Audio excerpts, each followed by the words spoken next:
Hi, my name is Dr. Nathan Groot. I am a music instructor at the Arkansas School for Mathematics, Sciences, and the Arts, where I teach string ensemble, applied string lessons, and other music courses. Today we're going to be looking at La Cucaracha, which is on page 7 of Strictly Strings Book 2. This is for the North Region Orchestra Junior High Audition for the Cadet Orchestra.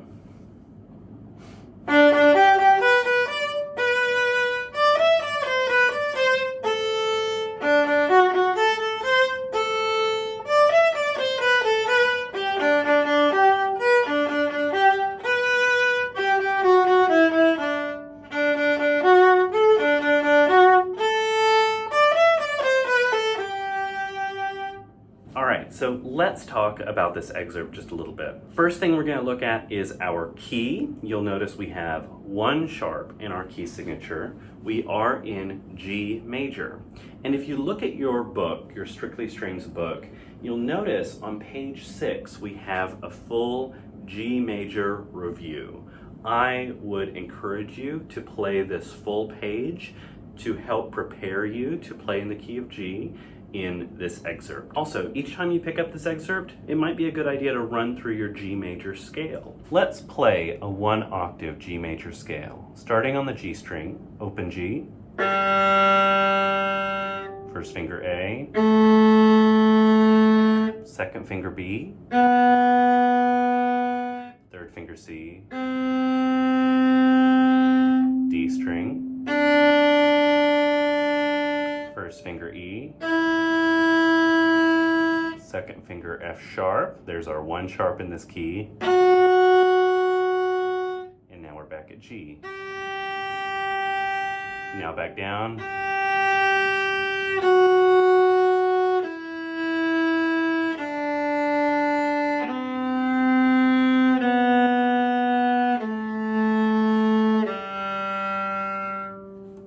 So on our G string and D string, we are utilizing a 2-3 finger pattern. This excerpt really only utilizes our 2 highest strings though, our D string and our A string. So we've already established that on the D string we have a 2-3 finger pattern, right? So open D, first finger E, second finger F sharp, third finger G, fourth finger A. So our F sharp and our G here is where our half step lies in the hand. Let's take a look at what happens on the A string in the key of G major. So we have open A, we have first finger B, second finger C natural because the C's are natural in the key of G, third finger D, fourth finger E. So this is a different finger pattern. We have a 1-2 finger pattern. So the half step is occurring here between our B natural and our C natural. And then you're gonna have a gap there between your second finger and third finger, your C and D, and then also between D and E. So here are our whole steps, and then the half step is between the B and the C natural. All right, so now that we've looked at the key, the next thing we should look at is our time signature. We are in 3/4. So with a time signature, remember that the top number is how many and the bottom number is what. So how many? There are 3. What? Quarter notes. So there are 3 quarter notes in each measure. We have different types of rhythms in this excerpt. We have eighth notes, quarter notes, and half notes. So let me count this while playing it so you can kind of get an idea. 1 and 2 and 3 and 1 and 2 and 3 and 1, 2, 3. 1 and 2 and 3 and 1, 2, 3.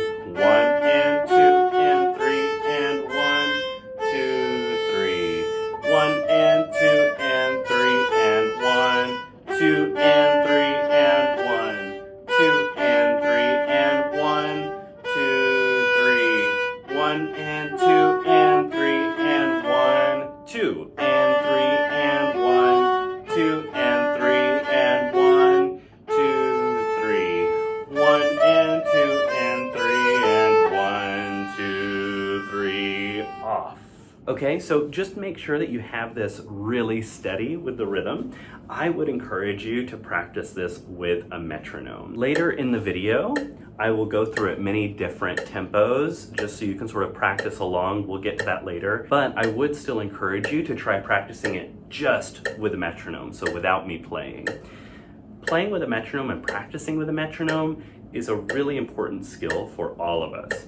And some of us may be coming to this with varying levels of experience with metronome. I would start it at 60. If that is too fast, you can always go slower and then build back up to 60. If you're having trouble playing with the metronome, so for example, if you're playing and you're getting either ahead or behind the metronome, so basically things aren't quite lining up with that click that you hear, I would encourage you to try to take your viola out of the equation and use your voice. So you can do something like this. 1 and 2 and 3 and 1, 2, 3, and say the number of beats. Or you could just use a syllable. I like ta, T-A. Da da da da da da da da da da, etc. So both of those are good methods. Once you sort of get used to connecting with this external thing that's beeping at you, then try getting the viola back up. If using the bow is too much, try using pizzicato.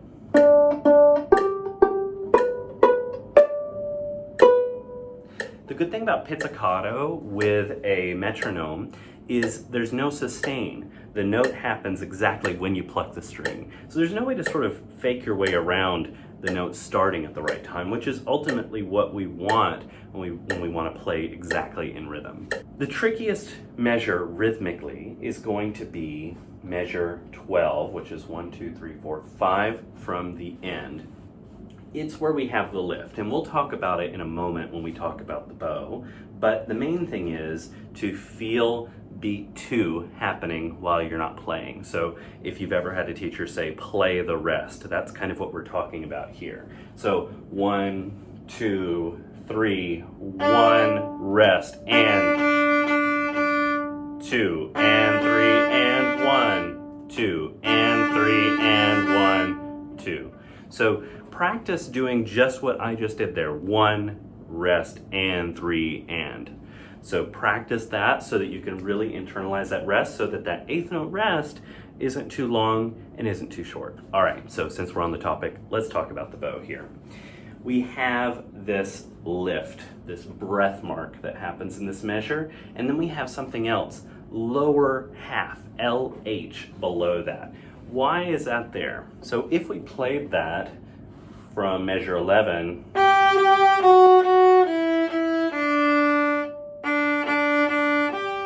we don't want to have the bow at the tip here. We want to be here near the frog. So what does that mean? We have a breath mark. In this case, we're going to treat it as a lift. So the important thing is to lift your bow, bring it to about the balance point. Where's the balance point? The balance point is where the bow balances on your finger.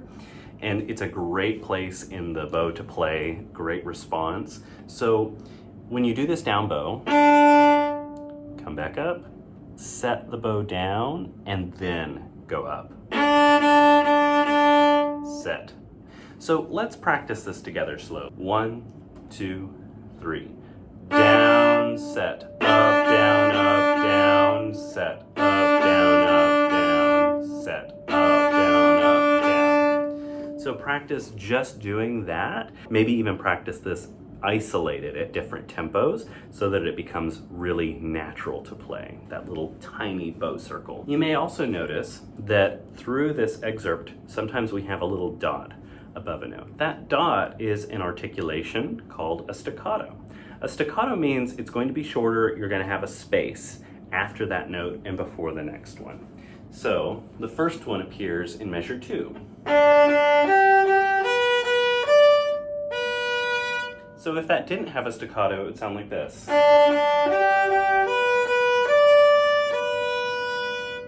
So we're just going to add a little space between. It's going to be shorter. Second beat has to come on time, so there's a space, but it doesn't delay what comes after. Da da dee da dee da da da. So there's a little bit of silence there. This happens repeatedly. Just make sure that each time it happens, you practice adding that space in, even at a slow tempo. Whenever you have these staccatos, there's no need to take the bow off the string. It can just stop on the string and then go on the string. All right, let's talk dynamics. We start out mezzo forte, sort of medium loud, but not super loud. So give yourself room to grow, because the other dynamic we have in this piece is forte at the end of the first line. You'll notice that it comes in, the forte, on the and of two. So make sure that you don't get loud too early. 2 measures from the end of the first line, we're at mezzo forte. So there you have G, D, D, D. That's where you want to raise the volume. Now let's talk really quickly about how we actually create dynamics. Sure, it needs to be louder, that's great, but how do we do it? So with our bow, I like to think about 3 bow variables. There is weight, which is how much weight is being transferred from the arm through the bow and into the string. This is coming all the way from your shoulder blade, through your shoulder, through your elbow, through your wrist, through your fingers, and transferring into the string so that the string can vibrate. Okay? So more weight is going to be louder in general, and less weight, so holding that weight up, is going to be softer. The next one is speed. This one's pretty self-explanatory. How fast is your bow moving? If your bow is moving really fast, you're probably going to be pulling more sound out of your instrument, and if it's moving slower, you'll be pulling less sound in general. And the third one is contact point. Generally, if you're closer to the fingerboard, it's going to be a little bit softer. You're going to get a little bit of a different color, a different timbre. Down here is the sol tasto range. If you ever hear someone ask you to play sol tasto, that's down here. Closer to the bridge, you're going to get a more focused sound and a louder sound. So quieter, louder. Careful not to get too close to the bridge. If you're like right here, you'll get sort of a special effect called sol ponticello. Sort of a glassy sound. So as you're trying to increase your volume, careful not to get super close to the bridge. Just get about here and you'll be good to pull a really focused, clear sound. So here, 2 measures before the end of the first line, we're at mezzo forte. So maybe that's going to be somewhere around here, medium-ish weight, medium-ish speed. And then we have these 3 eighth notes that are forte. So I would encourage you to move the contact point a little bit, use more weight and a little bit more speed, so that you can pull more sound and really make it clear that this is a new dynamic level. And so that people listening realize, ooh, this person really understands how to make these dynamics come to life. All right, so next, I'm just going to play it at different tempos. Feel free to play along with me. Increasing the tempo gradually is not the only way to practice. By putting this in the video, I don't want to mislead you and think that you should only practice beginning to end and then just increase the tempo. You should isolate problem spots. So as you play through this, if there's a spot that's not working, pause the video, approach that spot in a lot of different ways, see if you can identify or diagnose what the problem is and see if you can come up with a solution. And then once you get that spot reliably and consistently accurate, try putting it back into context with the whole. So I don't want you to think that the only way to practice is just over and over and over again, because that's actually the worst way to practice. This part of the video, feel free to use it when you're trying to get a little bit faster after each step. You probably won't be able to play this at tempo right at the beginning, and that's okay. You should play it at a slower tempo for a while until you completely master that slower tempo. This is 60 beats per minute. 1, 2, 3.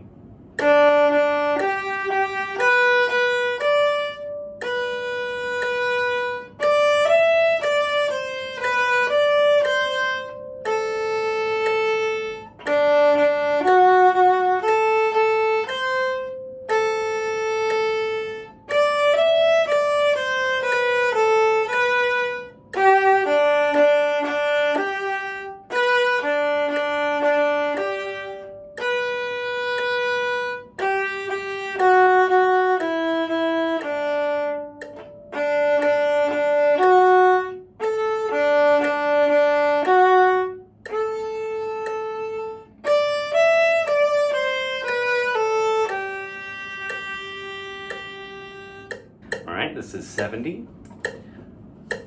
1, 2, 3.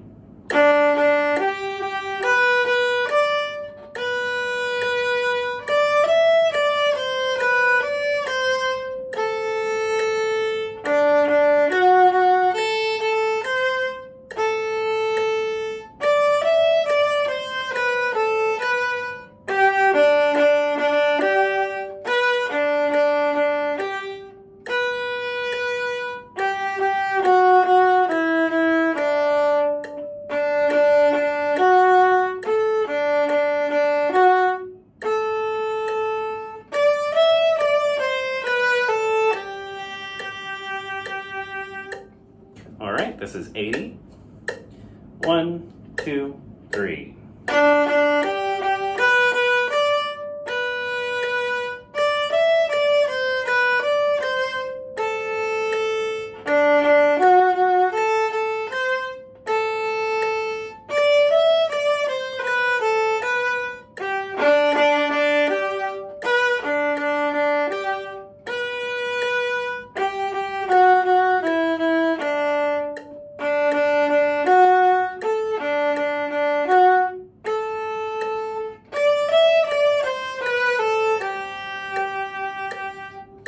All right, this is 90. 1, 2, 3.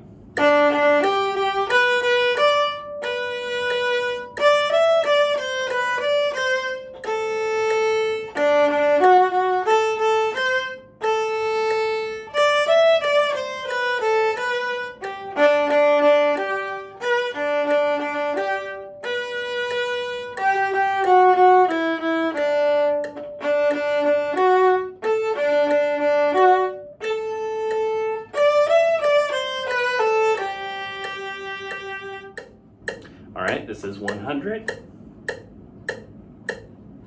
1, 2, 3.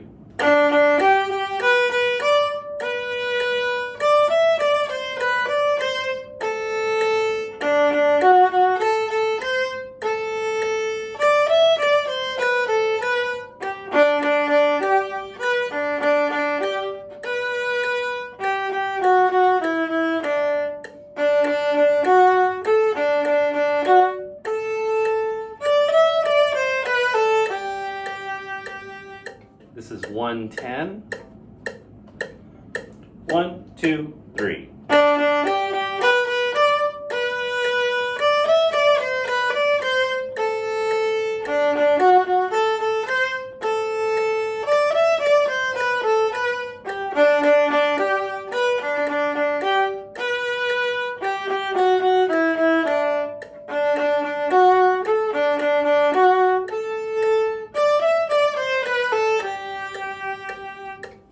This is 120.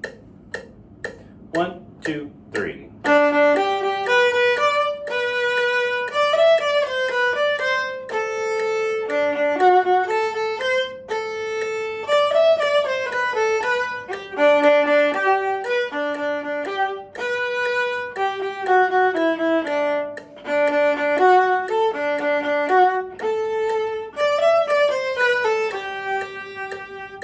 And this is 126. 1, 2, 3.